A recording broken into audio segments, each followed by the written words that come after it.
Well, Lawrence, you went to Harvey's today? Last year we were joking around about Burger King. You didn't go to Burger King? No. Not Burger King tonight. No Burger King tonight. Oh, boy. So why was it? Just because it was closer, hoping for a free hamburger? Did they bring that back? They have coupons, I know, this month. They sent me. I think there was coupons, so I didn't grab any. They didn't do, like... Anyone who knows the history of Harvey's at Anime North know that years ago, Harvey's had like a free hamburger day promotion. Unfortunately for the poor location just across the street from here in the Delta, they held it on the Sunday. One year they held it on the Sunday of Anime North, and that was the last time the promotion ever happened nationwide. Well, okay, so here we go. It could have been worse there, Mike. It could have been Red Lobster and shrimp. Oh, that's another story altogether, is it not? Okay, well, here we go. So, winding down night number 1 here at Anime North. Here we are sitting in our usual spot in the Delta's Halton room. We're just going to advise anybody looking in that if you're looking for the staff lounge, it is next door. Otherwise, it is now, once again, an empty room, as this goes up against what's going on right now, aside from Anime Hell. I'd say Anime Hell is the main competition. Yeah, well, it's not competition. It's funny, I've never been to the Anime Hell panel. No, it's a great show. I will say that much. They were in the ballrooms and all that, and then they just graduated to the North Building in the ballroom there, so they packed them in still. Oh, they do. And then I know D20 Live is going on right now, so as expected, we are in an empty room. And I think a few other panels are doing, they're also streaming on Twitch, because I got a few notifications throughout the night. I'm like, oh, wow, they're actually streaming today. Well, this is interesting. Okay, let's start to kind of get to it, I guess. So we're going to Space Eater chat it and just give our thoughts as night number 1 or day number 1 of Anime North 2024 begins to wind down. Mm-hmm. It's just 3 around the table. Mike Nicholas, James Austin, Lawrence Black makes his annual visit. Good to see you, Lawrence. Good to be back again. Yeah. Good. Well, it's good to see you. Mohammed Shamarki, we hoped he would be able to make it today because before we started, as we were setting up and preparing for this show, I gave an assignment to everybody, and that was to watch the live-action City Hunter movie that came out on Netflix. And I know that Mo texted. That's the only he watched it, and it's turning out that he's the only one that's watched it to this point. But we'll get his thoughts on that pretty soon. As you might imagine, it seems pretty positive, but I really do want to hear what he has to say about it. It's just that, who knows? Maybe he got caught up in the crowds, so he's not here at the moment. We'll talk with him next time. Yeah, not as big as Saturday's crowds, but there's still the crowds out there. And the other fun thing, as we know, is they got the music and the raves happening outside, and then the impromptu dances and cosplayers stopping and stuff like that. So it's its own event, as we know, compared to some of the other anime cons out there and stuff like that, especially compared to the corporate ones, as we talked before. Oh, well, in many respects. This one will be kind of interesting. Like you mentioned all the outdoor stuff. This one will be interesting, and I get the feeling we'll talk about it tomorrow, because apparently rain's set in the forecast. And that's the thing, too. It all depends on the weather, but the weather's been with us so far. But we'll see how it goes. Yeah. But the other thing is, we probably won't have issues with other conventions or other people needing to take over venues, because I feel they have now officially taken over all of the TCC and the Delta now. Well, that was... And it feels like it should have been done sooner, you know what I mean? Okay, because we've been here so long. Okay, let's go there for a couple minutes, because, we mentioned last time that the Sheraton is not in play for any events this year. So all the Anime North events will be centered on both the north and south buildings of the Toronto Congress Centre and here in the Delta. So everything that was in Sheridan, which was, what was it? You recap for me, because I'll be honest. And I think Sheridan was Manga Library, which I think doesn't have a home anymore. Right, Because retro gaming. Video gaming and retro gaming, as you said. The Yaoi North. They had the VR gaming last year. Yep. Most of the gaming is in the Yeah. The TCC dance, North. The retro gaming is here in the Delta, and so is the Yaoi and Yuri. I don't know if they're still doing the Dance Revolution and all that. I think that's what just all with the gaming. yeah, but it's not in. It hasn't been moved to one spot. It seems to have been spread out throughout the remaining 3 buildings. Yeah. Yeah, depending on what it was. And some of the retro gaming one was, it was kind of almost like the manga library, except for games, where they had some different systems in that, and you could like bring out a game and then play it and stuff like that. So that's probably why it was brought Kind of to like Delta. kind of like a reference library, almost. Okay. On that note,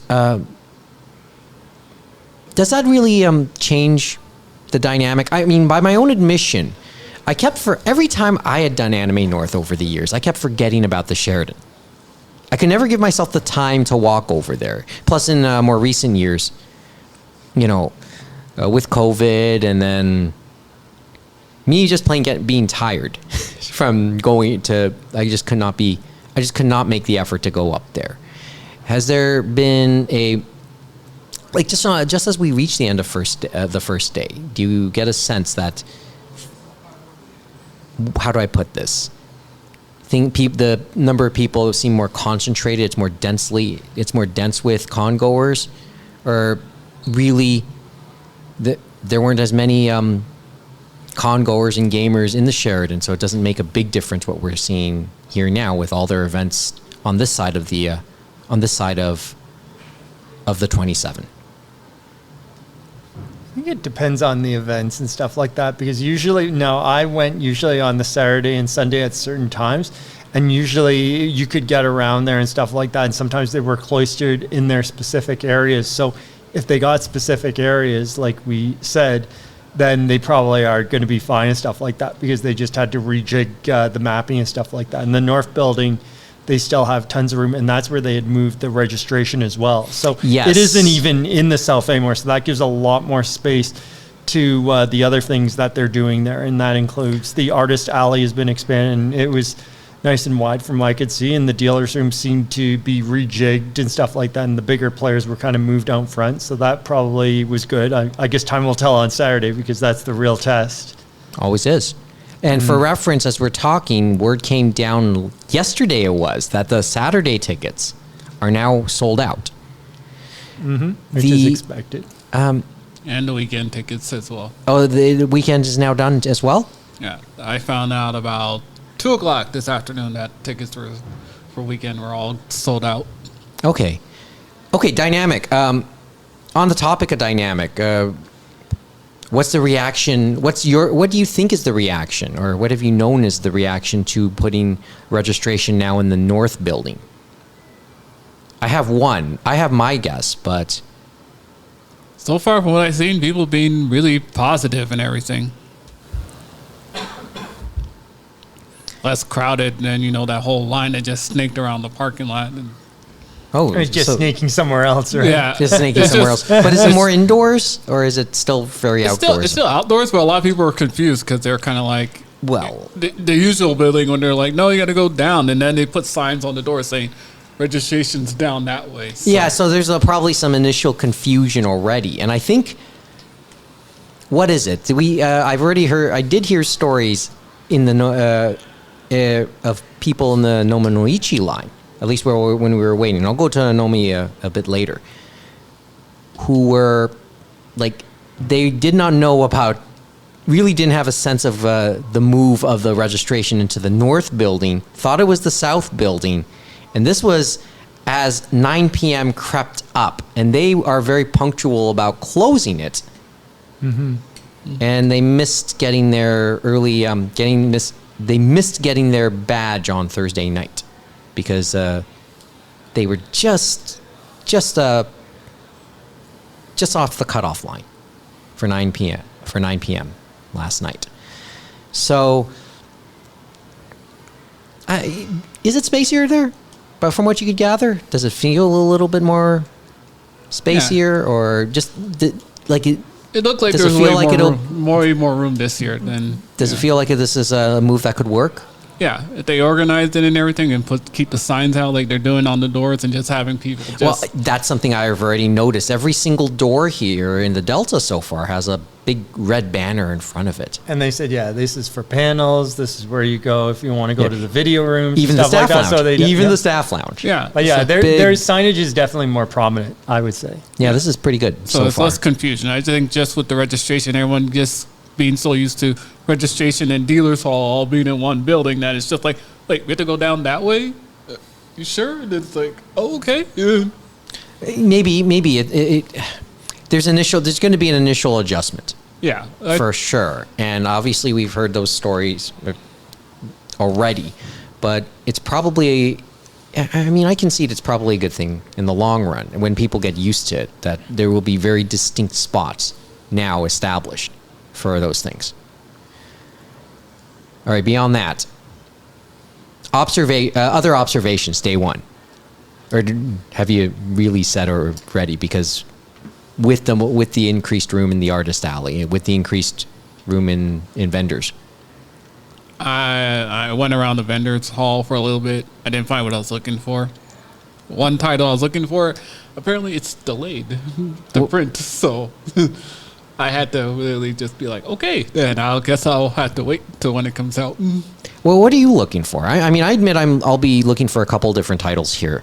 Sometimes some video games, sometimes whatever catches my fancy. Yeah, I think I'm just trying to plug a few holes in my manga collection right now. I should go back, and I'll go there in a few seconds. So yeah, sometimes I found one title. It was like a weird sci-fi adventure one, but it's really good. It's kind of corny, but it was really funny.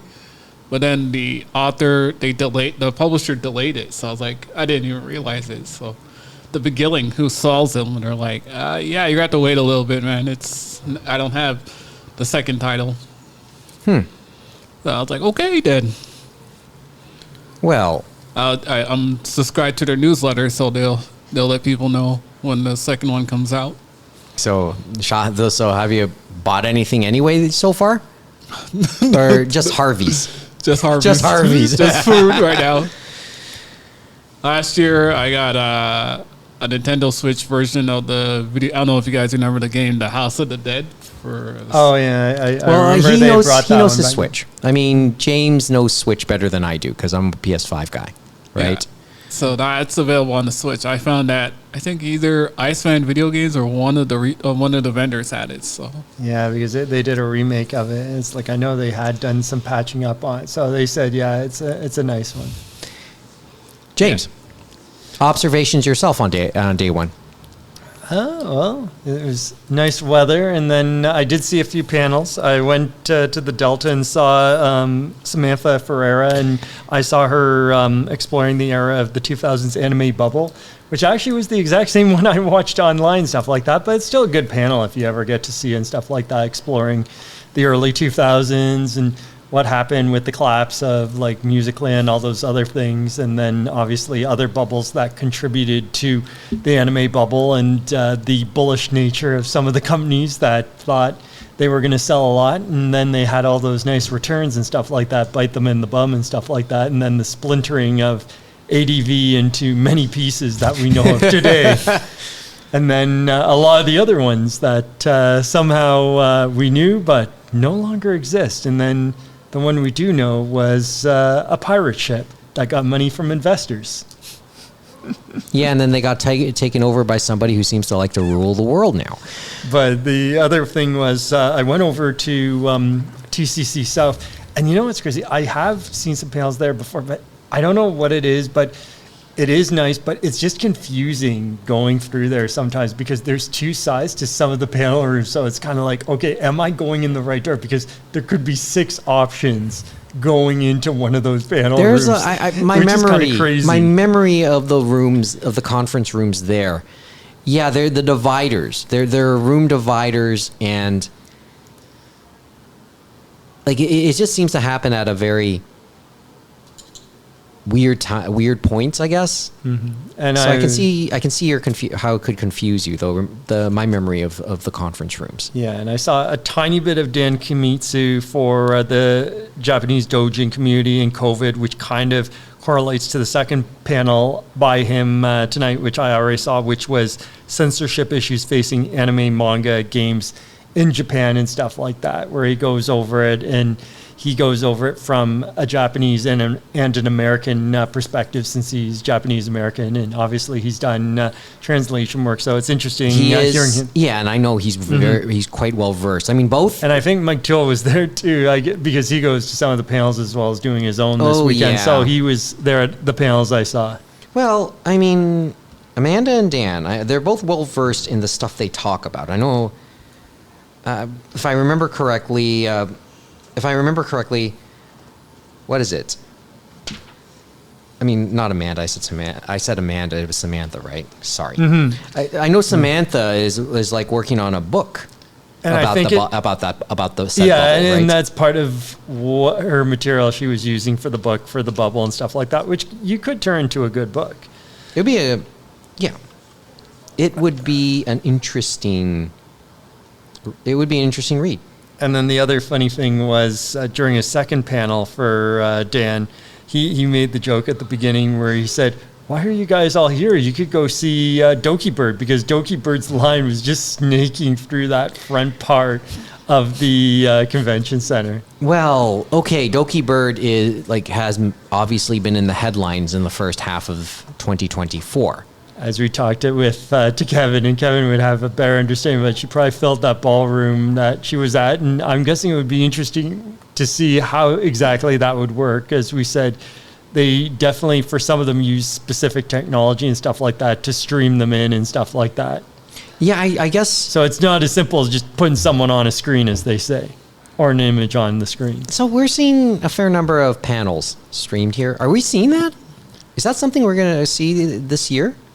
I mean, I guess it makes sense, and I'd always been given the impression that some panels from other anime conventions seem to find streams every so often. And is this where we're starting to see it here too? The one thing I haven't seen, which I know they had been doing at AX, I'm not sure how many other anime panels can do it, is they have the technology where they have, I guess, like a meet and greet with the VTubers, where you can talk to the VTuber and somehow they're able to do a signature for you or something like that through, I guess, a remote control they control on their end. You know what I mean? To sign. Which is kind of wild in a way. I'm still like this is the old Taku once again talking, right? It still boggles me quite a bit, and I guess I really should see this more in action to be a little bit more sure, and maybe get a better grasp of it. I mean, what we do is like probably as we do our podcast. This is like the way internet social media. I won't go that far, but at least the type of content, like truly internet content. But this is in its probably oldest form, now becoming a fairly old form. Mm-hmm. Still probably a lot of relevance. Podcasting has become more of a thing over the now 18 years we've done this on and off. But the type of content we consume, like it's so different the way we do it. And I'm still lost in the podcast side, really. I'm still trying to understand it and understand how to do it as a podcaster. So, which kind of leads me to my own observations today, which is at the outset, when we talked last year, remember I made 2 jokes, right? One, I'm old. Yep. And that has not changed. It's only more so 1 year later. And 2, looking at all the cosplayers, I'm severely out of shape. And I was going to say, I can outdo you there, Mike. If you look at Ginkgo, which is probably the only surviving restaurant left in this hotel for the longest time, you know what's scary? it's as old as me because they said they were celebrating a certain anniversary this year, and I won't say the number because they'll own me. But you should take a look at the number. Happy birthday, dude. Look, you'll be where I am at some point. So, and I say that even more so. I tried to play a little game with myself, which already doesn't sound right coming out of my mouth. But I just watch all the cosplayers and see how many shows I can identify. Which characters. Yeah. See if I can identify the characters. And obviously, the more I can guess, the better I'm doing, and the more maybe, I don't know if proud is the word. It means maybe I watch too much. Maybe, I don't know how I should feel, how many I know, if it's more or less. It's just, yeah, you have your obvious mainstays. Although, I was about to say you have your mainstays, but I don't think I've seen an Eva character yet this year. But I've seen plenty of Spy Family. So I guess we're somewhere. Chainsaw Man everywhere. I mean, I don't see now that I think about it. Shonen Jump regulars. I don't. Sure. Yeah, you see your Shonen Jump regulars. So I've seen Naruto related ones already, quite a few. I've seen. Well, I mean, the most retro I gotten is maybe 2 Ashes, and they were walking the Nominoichi by them side by side together. I think now on the topic of much of fandom growing and becoming parents themselves, and probably doing the reverse of you know how when much of fandom were kids before, and they would have to explain their hobby to others and mainly their parents. Now they're parents. Now they explain it to their kids. Yep. Or now they're indoctrinating their kids. So I saw a little girl dressed up as Princess Peach coming across the street here just before we started today, which was really charming. But Dad was dressed up as Captain America, or at least holding the shield. As I mentioned, so my young day was just the Nominoichi today, right? And I admit it's been one of those days. What did I joke? I made the joke about wanting to plug holes in my current manga collection. There are a couple. It's because in the last couple of weeks since we did the Space Heater, I actually like Kevin and Mo, especially Kevin. He helped me go through the storage archive down below again, and he actually showed me a way to actually catalog it, and in the process I know where's what down there right now, and in the process I was able to choose my inventory for the Nominoichi this year. And truth be told, I wasn't once again I had to cut my visit short, but I was able to get a partner and sell half the table, and to 2 newcomers, to 2 friends who are newcomers, and they have.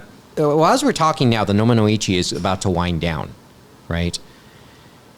And I just thought to myself, because of the last 2 years, I could only do at most an hour and a half in the Nomi, and leaving the table open like that just felt like a waste and a missed opportunity for somebody else. So that's why I offered half the table this year. And that's, and as I said, it ended up being with 2 newcomers to doing the Nominoichi. That is an intense thing to do, by the way, whether you're on a seller or a buyer, because it's just, you think there's the whole merchandise thing, the speculation. And it's all about what people are looking for generally. Well, yeah. I mean, remember the conversation we had last year about this? We talked about all the different types of merchandise that IPs spawn. What's the most important now? What's the core?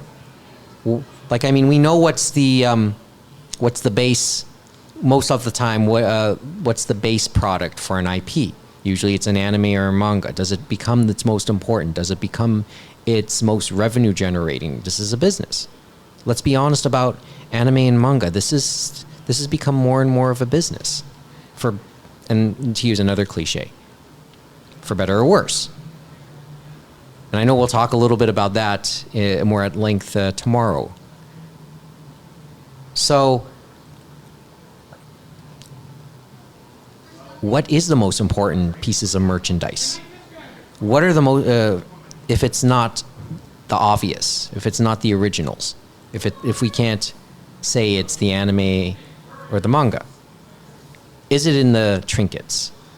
Is it in somebody else's promotion of it, i.e. a VTuber? I mean, do we know, like, this is kind of the conundrum, I guess, where the industry could be going right now, especially with all the issues in the actual production ends. So what's the important ones now? Nobody's seen, like, or maybe I should just leave that open-ended, right? Because if there's things that others have. Sorry, the rubber band I was fiddling with just broke. If there's something that I've been, like, others have, Kevin especially, has kind of hinted to me in the last number of months, is when you're running a business and you go into various things, try and do various avenues of entrepreneurship, you don't try and depend on one method of making money. You try and make multiple methods, multiple locations, whatever it is, but you try and spread yourself just enough so that you're making a good enough income, but that if one branch in whatever you're working on falters, you have your fallbacks in the other, in whatever else you're doing, whether it's a location or another production, another method. Mm-hmm. And I guess this is the ecosystem that anime and manga is probably, our fandom has become a little bit more dependent on, but maybe even more so, you can say that about anything in science fiction and fantasy. I mean, what is it? You see Western properties getting the Funko Pop treatment. I never really thought of that, how interesting it is to see, like, Western IPs get get an almost super deformed look. Or even sports athletes getting the Funko Pop. It isn't just the uniforms anymore. It's wrestlers, NASCAR, race car drivers, and just about everything now is just being turned into a Funko Pop. Even Gabriel Iglesias, he had his special limited edition one that went sold out in like a few hours. It was like $25, and he signed like 100 of them. And I was like, so scarcity may make your money that way, right? So I know anime voice actors, that's what they do. They'll buy up some of their characters so they can then sign them and then sell them again. Well, so we've talked about, how they have to hustle a bunch of different ways, because coming back, their core, whatever they do to their core business, I guess, so to speak, may or may not be making much for them, and they really have to be a bit more entrepreneurial themselves. And you're not going to get a free signature like you did 20 years ago when we were coming to this and stuff. Like, there's definitely different options. You can have a photo with them. You can have them talking to your phone, I guess, and be your answering machine. There's all sorts of things. Yeah. Well, you had me think. Well, yeah. I mean, paying for a voicemail to have somebody record your voicemail. Though, that's pretty cool wish too. Somebody happy birthday for like a 15-second video. It's like, oh my goodness. Mm-hmm. Well, but as I said, I did the Nominoichi today again. So 3 years in a row, I win the lottery. Too bad I can't say that about Lotto Max. Oh, I missed buying a ticket today. Just you're probably not going to be a winner, and the money's just going to keep climbing and climbing. Yeah. Spell loser. Loser. Y-O-U. 'Cause you're a loser. Where was I? Oh, okay. On the topic of that. The Nominoichi.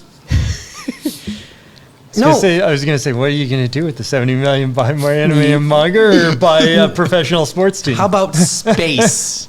Space. To store stuff. Why do you think I'm doing the Nominoichi? Okay. To get wealthy, right? Well, or space. Space. The final frontier. Okay. Well, here's the thing. When I did the Nomi last year,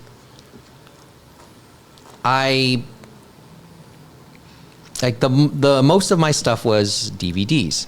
Kevin kind of convinced me to do DVDs, right? Well, these are being re-released. A lot of them are, yes. If you don't care about them, and if you watch them and don't care about them, or just can never get around to it, it's okay. So I sold them, maybe cheaper than I would have wanted, but or full value or whatever. But I just sold a bunch, and I was surprised. I was really surprised how much I was able to sell in terms of the DVD side. I guess it was the majority of what I had. But nostalgia does sell still, surprising. At least that's what I learned last year. Now, by necessity, because my cataloging process this year, what I ended up doing was just cataloging stuff, just to make sure I knew where they were. But I didn't make a decision. I didn't have my Maria Kondo moment where I looked at each of the items and asked, do they spark joy? I just cataloged them. I had my spark joy moment later on, as I looked through the list after I'd finished. And truth be told, I'm not totally done yet, but I've gotten most of it done. But when I did have my Maria Kondo moment and made some decisions on what to bring, it came back to DVDs again because they were easier for me to pull out of the archive. And that's the majority of what I brought. And I always keep my, truth be told, just give me a sec here.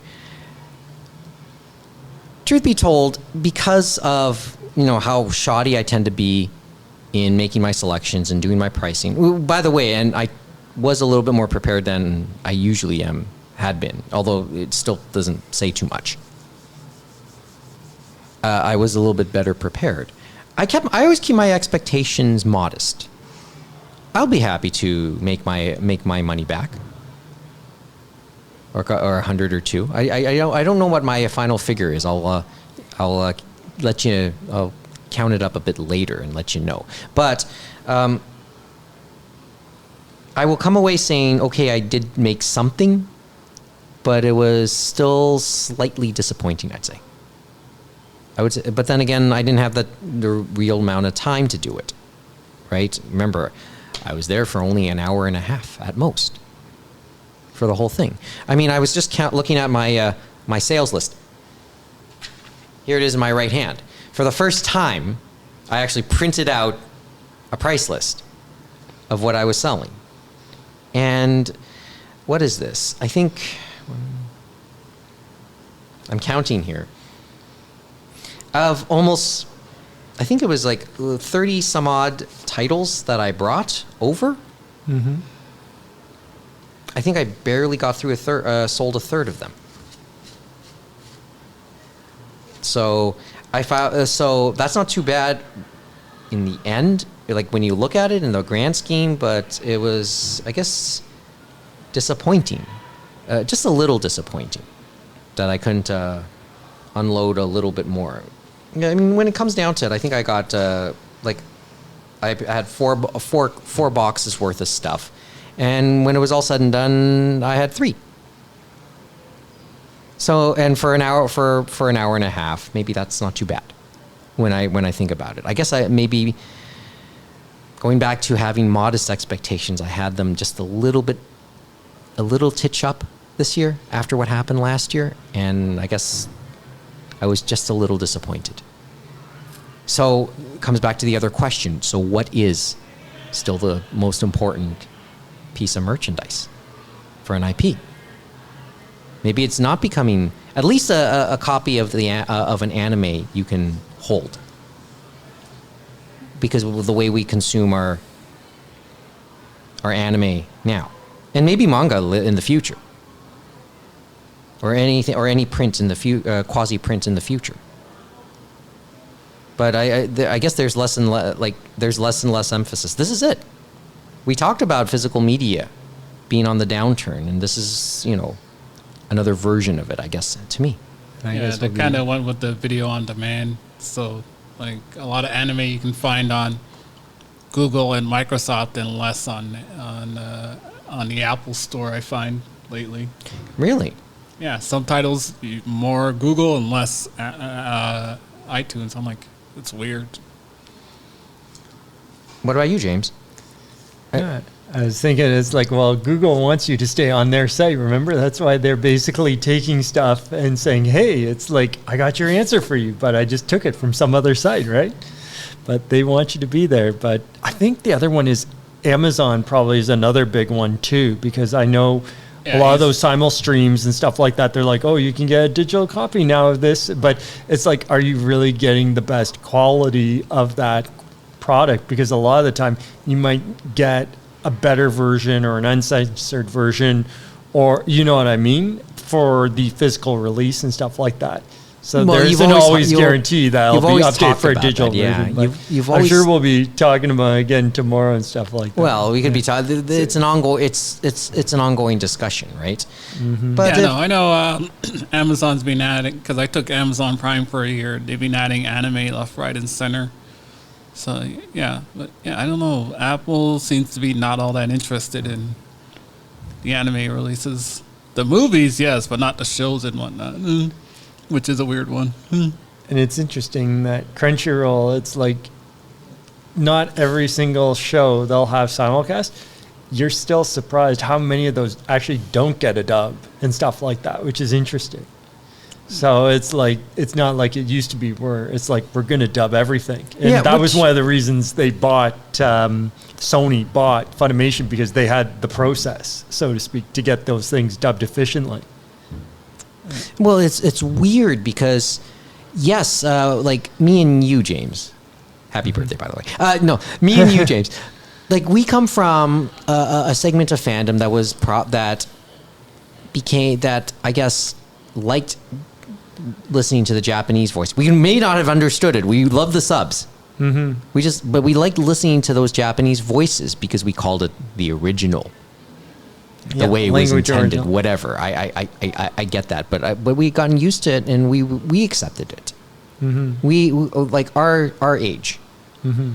our generation of fandom, and then in recent years, in the subsequent generation of fandom, that's where the English actors really start to become popular with fans. And once again, for better or worse, we've had those discussions before. And I know, Crunchyroll CEO had talked about that and stuff like that, where they have the numbers and stuff like that. And even when we just talked about English, but sometimes you'll see series, they don't have an English dub, but maybe they have a dub for Dutch, or maybe they have a dub from India and stuff like that. So it all depends on the genre. So they say certain genres play better in other regions for Crunchyroll. So sometimes they'll be dubbed elsewhere and stuff like that because they think it's a better fit. So it's kind of the language is a better fit for. I'm gonna in Dutch. It's gonna be like, wow. Yeah, they have all sorts of languages and stuff like that on there. So it's interesting, and they said they have the numbers, so it's interesting to see which way things play and stuff like that. Because you're like, really? Yeah. So, But sometimes for us, I think the physical too, it's like we would watch the original version through other means, as I like to say. And then the original distribution, digital distribution. And then, yes, we'd probably watch it again when we got the physical, if we liked the show and stuff like that. But sometimes we would also turn on the dub and stuff like that, because sometimes that would be another way to watch to see how the dub compared. well, I just don't know what else to say in all of this now, right? It's just a little bit all mind-boggling to me. So I will say, I will acknowledge that I still have yet to renew my Crunchyroll subscription. I was planning to do it this week, so I can at least enjoy the free week before I have to pony up the 99 Canadian for the year. But as you can see, as I just mentioned, the Nominoichi kind of occupied me just a little bit. Mm-hmm. Oh, actually, now that you bring this up about Apple not being into anime, we talked last year. I remember we talked last year about K-manga, about Kodansha's online service, right? Mm-hmm. Remember that? So there, obviously, we haven't talked about it since, and really, there's not been anything new. I think everything we said still kind of stands on its head and stuff like that. And the other thing that allows us is that we're going to see a lot of mediocrity and stuff like that. And that's something I think Matt Alt said, remember, in the thing we're going to talk about next time and stuff like that. Yeah, we do have because we can keep on bringing more like manga and anime and stuff like that. But at some point, it's like, do we really need to bring everything over? Well, let's save that conversation for tomorrow. But where I was going with this was, remember when K-manga first came out, it was just in the U.S., right? Mm-hmm. We didn't have it in the app stores, any app stores in Canada. That has changed at some point. So it did change. No, yeah, but only the Google store. Google apps, Android has it, but not Apple. Not to this point. Maybe it's too hot for Apple, as we like to say, since they have a very Puritan tone, as we know. Maybe that could doesn't meet their standards. Could that be with some explanation? It could be anything, literally. So yeah, I mean, you never know. They do like their PG content, I guess. So they're. So it's available in Canada, but you have to be on the Google Play. Interesting. Yeah. Google or Microsoft sometimes. It's a weird one. I'm like, why is it like this? But who knows? But yeah, I just thought I'd bring that up because I made that. I re-listened to the episode we taped last year here for night number 1 because, and it was empty then too, just for reference. And that came up, and I just looked it up, and yeah, it's still not there. And we had and Kevin and I were kind of talking about it when he came by to help me out with my catalog. Okay. And we talked a little bit about the Viz and the Shonen Jump apps as well on top of that, which I still have not subscribed to either, but might be still more worth the while at some point. But we'll see. Yeah, well, they seem to think, I guess, they knew better, but I guess I'm not sure if they've seen the light, but they're still trucking along. Yeah, you could say that. You could say that. I think, like who's still trucking along? But Kodansha? Or? Yeah, K-manga and Kodansha. But it depends on, I guess, what they define as a success, because who knows what we would think is a success and what they think is probably two completely chasms. I don't know chasms. what they really care, if they really cared about this. That's my question, or that's where I am on this. How much did they really care about the success of this particular service? This service that would be offered overseas. And a lot of them, I think they said, right, they want to fight piracy and avoid piracy and stuff like that, and this is a part of that fight. So you think they put take a greater look at to make it the best it can be. Yeah, just for the different regions, but that's, yeah, as I said, this it's just sort of weird. But as I said, it's just that's what sort of comes to mind. Yes, the lounge is next door. Somebody actually just peered in here. Well, it is getting late. We are past 11 o'clock. So as I said, the Nominoichi just finished up, and I think the packing up is ongoing over there. By the way, okay. I was just looking. The other thing, I was just looking through the archive, just recent archive, and one thing James and I guess Lawrence hasn't had a chance to talk about. One of the, like, as we look ahead to the rest of Anime North, I know that there'll be plenty of tributes to Akira Toriyama, and I haven't had a chance to pick your brains or ask for your thoughts on his death from a couple months ago. So I know, because when we did the episode, James wasn't on, and obviously we only get you on every so often, Lawrence. So do you guys have a thought about Akira Toriyama, since this will be the tribute where much of Canada, the Canadian fandom, will pay him tribute? Do you guys have a thought on him? I was surprised when I saw that in the news. I was like, dude, that can't be real, huh? And then I Googled it, and I was like, oh. First the Yu-Gi-Oh creator, now this? I'm like, what's next for fandoms?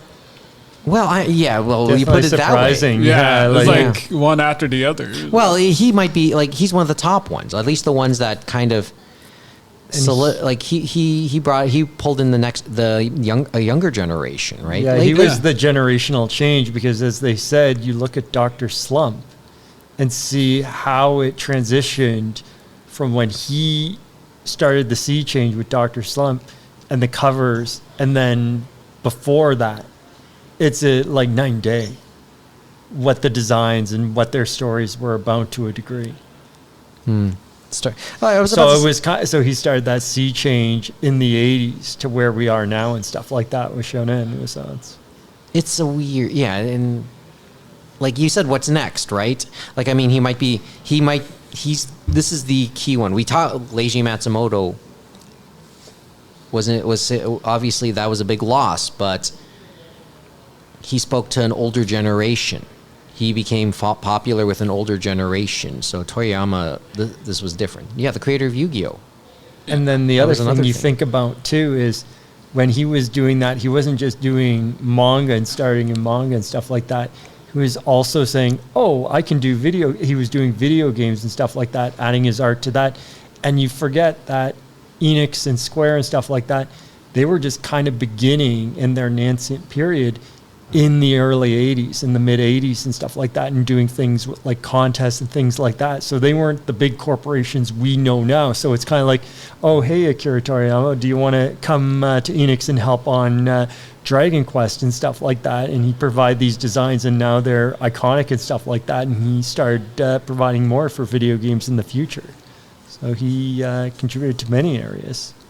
Well, we keep talking about the overlaps, right? Yeah, Toriyama, when Dragon Ball first blew up on my TV, I know living in Montreal before, they kind of forced them to make it available in French. It was just huge. Even people that couldn't speak English or understand English, and they were like, oh, it should be available on the French channels. It was a big thing, because literally it was so exciting, but everybody was interested, but it kind of bridged that whole gap between, language barriers and everything. For a whole generation. Was it eventually dubbed into French? Yeah, it was eventually dubbed into French, but it took a good long time, because anime Dragon Ball was kind of hard to translate to French, so it took them a good I'm curious to chunk of know. time. Yeah, I'm curious to know that process, since we talk about different languages, right? Yeah. So there's. It's not like movies where you can just easily translate it, but anime was kind of new, and kind of threw off the censors and everything. So. Mm-hmm. It's kind of like all us Anglophones are like, yay, we got our own thing, and you guys don't have it yet. It's just weird, considering, he was honored by the French. Yeah. Like, he had French honors. Mm-hmm. That was noted in his obituaries. Yeah, well, it took a long time before the French finally got the hang of translating Dragon Ball into French. But he got an award anyway. Yeah. So there's, and I know the tributes will continue, and I guess I get the feeling Norm will speak to that if he should end up visiting us tomorrow I do evening believe as they're well. doing a panel for it. There's plenty going on. Like I think the 404s will do a sketch comedy show in Dr. tribute. Slump movie retrospective. Yeah. Dragon Ball Night in Canada is still happening. I know they've done that for many anime Norths before. But this one's going to be a little bit special, will it not? And D20 as well. I wonder how those shows are going tonight. Yeah. So there's that. There is all that. But as I said, we're approaching the end of day one. So what about you guys? So what are you guys looking forward to? Like any aside from, well, us, we're taping again tomorrow night. But what are you two? Anything that you guys are going to start chasing tomorrow or want to really see? Aside from the Toriyama tributes, we've already mentioned that. All right, that one. The Black Cloaks Like Anime 2 panel I'm going to go to tomorrow. It's at 6 o'clock. Probably check out some of the gaming. Should be good. Always the Rock Band Idol always seems to be fun. What about you? What about you, James? I think I'm probably going to check out the 3 creators from Cinema Citrus, and they had done Rising of the Shield Hero, and they had done Made in the Abyss. The interesting thing is, I think all 3 of them, they were at Anime Central last week and stuff like that, because I know they had made 2 announcements for this animation studio. So it was interesting that they were at Anime Central in Chicago last weekend. Then they're here in Anime North this weekend. So I guess we'll see if it's the exact same panel as last weekend or not. Why you saw it? Why was it streamed? No, it wasn't streamed at all. Stuff like that. They just made an announcement of what their 2 new projects were. That's why. Okay. So they're probably going to show the same trailers and stuff like that, I'm sure. Yeah, traditionally, I'm usually like late in coming back to the compound. Like that's been the case for a couple of weeks. I just get exhausted. But my guess is maybe I'll see a little bit more. I mean, I'm with other friends, so there's some motivation. I guess traditionally I usually go Seiyu stalking, and with Mari Shimizu and Katsuji Mori around, plenty to look for. I'm sure that's an interesting pair of guests and stuff like that. And I think, as you said before, when we've talked before, Mike, it's something that a certain type of people say, hey, we got to go and see this, because you never know how long people are going to be around sometimes, right? Yeah. Well, it was interesting because I did text Fred. I did text Fred Schaff this morning just to let him know that Shimizu was here. And he just, I was surprised. It was kind of nice. He replied, just said, enjoy the weekend. Which was really nice of him, just to hear from him. And mentioned Matt Alt, and we mentioned Matt Alt, and as I said, we'll go there a bit. We'll go there a little tomorrow. Mad Kid. Some people want to. Something tells me there's some curiosity there, but do we know where the Mad Kid concert is? At this point, That's a good question. Yeah, the Mad Kid concert, they always do the concerts in Toronto Congress Centre South. And basically I believe it's where the Nominoichi actually is. Oh, they do convert the space. I think they convert the space somewhere and they do the concert in around there, but usually it's in the Convention Centre South. Okay. So those are I guess some of the more interesting things that already have my attention. I will also be honest though, because I was so busy for the week, much of the week, and yes, I was off from work. I really didn't get a chance to take a look at the rest of the schedule. I guess I'll have a little bit more time tonight as I calm down from all of this. So. Let's see, but for reference, okay, more Q&A for Katsuji Mori and Mari Shimizu will be at 4:30 p.m. tomorrow in the Burton Room in the South Building of the TCC. So there's I guess some motivation. So there you go. There are other things going on. So it's strange. As much as I joke around about all these other things going on at the exact same time as we're taping, I mean, a lot of them also, like, we do also support each other, right? We all hope for the best for each other, and hope we all get a chance to see each other do our things. That was the sentiment I got from Dave Merrill. That was the sentiment I got from the D20 crew. They actually came by my Nomi table. So. Actually, also in here, just before we came in here to tape tonight, there was another podcast that did tape in here, Anime Rift, which is online thing. It's a true online podcast because its group, its regulars are from a bunch of different places, from both here and in the States. They were here taping a live episode. They will do another live episode tomorrow at I think 4 p.m. I'll check the schedule, but they'll be here to do another live episode. And I took some swag from them. They had some bracelets, so they were nice enough to give me a few bracelets. Nice. So, like I said, I'd like to think, I more the merrier. It was really cool talking with them, and I didn't really know about the existence of that podcast, so I'm going to try and listen to it a little bit more. But I always say the more the merrier, right? So it's always nice to hear the other content creators of ones that I could more identify with or understand a little bit better. And there is a podcasting panel I know on Sunday. Well, yeah, there was Podcasting 101. Yeah, hopefully I'll get to go see that, and consider yourself always a student in that sense. I might check out some of the VTubers, but I kind of keep asking, like, when are you guys going to finally ask? I don't know if you ever see her, Cold Miko, the VTuber that's just like all in a motion capture suit. Sometimes, like, just get her to do an online panel. Not my call. Not my call, for starters. Hardly is. I know a lot of people do be interested on the VTuber side, but there's a lot of people that be interested on the tech side of it. Oh, yes. So yeah, I get it. It'd be a lot of questions because that thing is it's a lot of. She does like YouTube videos on it. It's like maybe 5-10 minutes. But I think if you gave her an hour, she'd probably give you more.